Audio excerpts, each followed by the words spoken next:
was that she had regarded Nelson Mandela as a terrorist. Today, the former president of South Africa, F.W. de Klerk, told Jeremy Thompson he doesn't believe that was her view, and in fact, she helped end apartheid. Tell me a little of the role that Margaret Thatcher played in the great transition in South Africa. It can be summed up in two words: constructive and encouraging.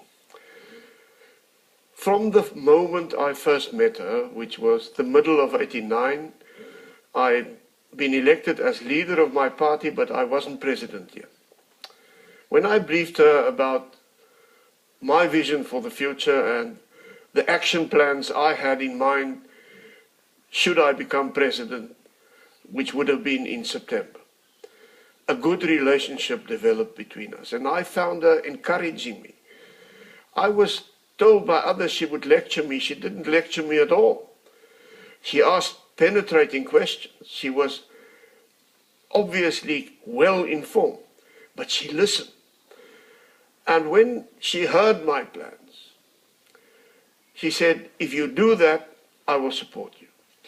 A lot of people find it quite difficult to reconcile the fact that Margaret Thatcher called Nelson Mandela a terrorist, and yet she appeared to lobby for his release.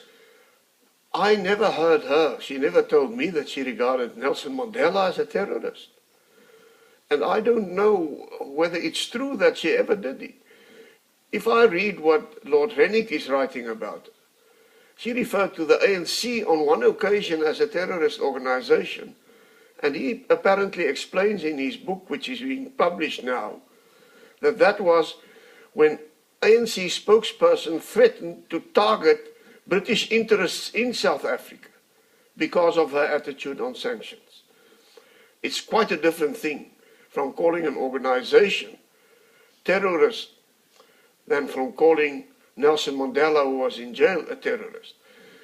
It is inconsistent to my mind to call him as an individual a terrorist, but at the same time, and I can testify to it, to have the attitude that he should be part of the solution in the future, he should be released.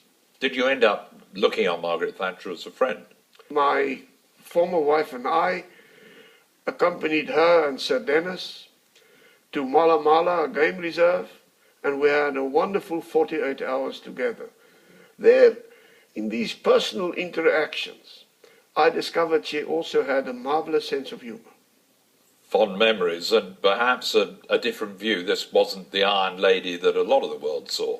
It was not the Iron Lady, although in Mala Mala we saw everything which one could see. But somehow or another, the lines escaped us. And towards late afternoon of her last day there, she said to the game warden, "Mr. Game Warden, I came to Africa to see a lion. Show me a lion." And they did find a lion. Everybody became involved, and at dusk, of all things, we came upon two lions mating. Quite a sight, I'd imagine. But anyway, we'll leave that story for another day. Charlie's here with our football.